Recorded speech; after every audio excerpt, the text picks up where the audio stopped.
and then playing in a primetime game. Well, it's a little bit later in primetime, but playing in a primetime game, do you have like a little bit of extra juice going out there? Oh, yeah, they're always fun to play in. Obviously, Texas Tech was another great experience as well. So, obviously we've had a little bit of experience playing in one, so, and just a couple obviously throughout the season, but obviously the night games are a blast. So we're all excited to go down there, and it'll be a fun environment. Having completed a pass over 15 air yards in the past 2 games, how much of that is what you've seen defensively and taking what's there over the middle and some of the shorter stuff, and how much do you feel like we still have to figure out a way to make that a part of what we do? You talk back shoulder throws, things like that Saturday. Yeah. Obviously, you always want to have the explosive plays where you're throwing it down the field and, obviously connecting on long passes. But sometimes the defense does a good job of taking it away, and that's what they've done the past couple of weeks. Obviously, we still got to try to find a way to, like you said, hook up and try to get that going. So, but, yeah, I think defenses have done a great job of, trying to keep us underneath. But obviously, we got to find ways to get it down the field and, just continue to, like you said, just take what the defense gives us. Coach talked about how the offensive firepower on Colorado is very prevalent, but he thinks the defense is kind of underrated. Is there anything you see when looking at their defense specifically that stands out? Just really talented all over the field. Really just there's no weak position, so we got to go out there and we got to execute and just find a way to put points on the board. Just curious, have you played a game, high school or college, in the thin air, the mile-high altitude prior to Saturday? I have not.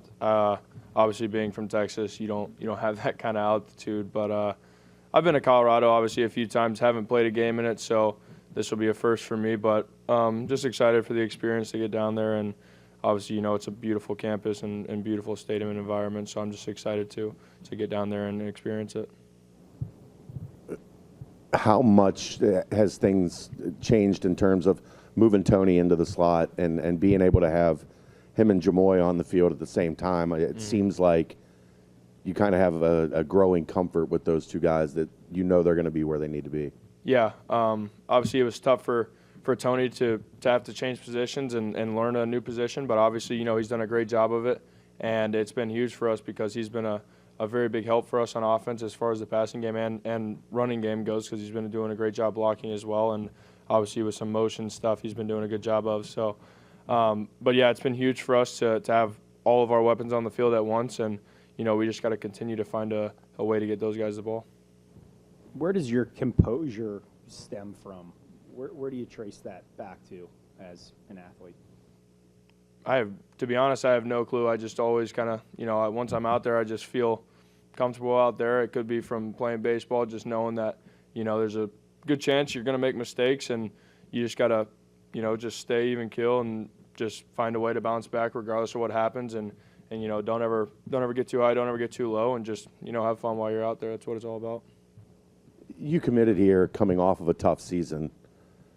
Is it hard to have that vision of we're going to compete for a Big 12 championship, be in that upper echelon as we go through the back half of the season? And how rewarding has it been to see now you're in that place where, we've got a chance, everything ahead of us for the last 5 games? Yeah, we're right where we want to be.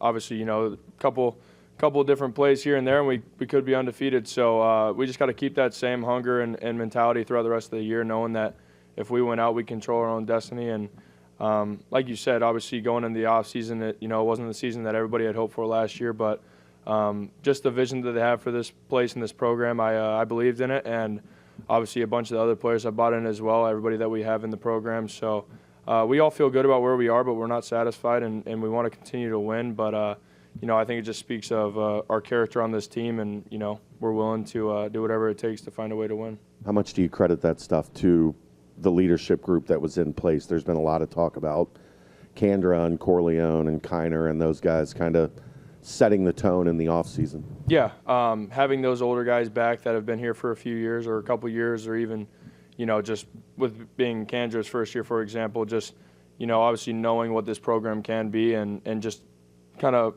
working that into the entire team's mentality. And, just explaining to the importance of, this is a successful program, and we got to get it back to where it needs to be.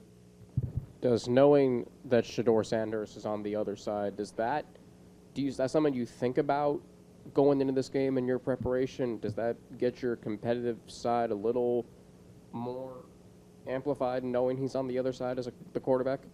Yeah, obviously, he's a great player and one of the best quarterbacks, if not the best quarterback in the country. So, obviously, their offense is talented, but like I said earlier, we gotta score points, and obviously, you got to expect that they're going to score points. They're one of the most explosive offenses in the country, but I'm very confident in our defense as well. So we just got to help our defense out and, try to keep the momentum on our side and just continue to put points on the board and string together some long drives and just see where we are at the end of the game.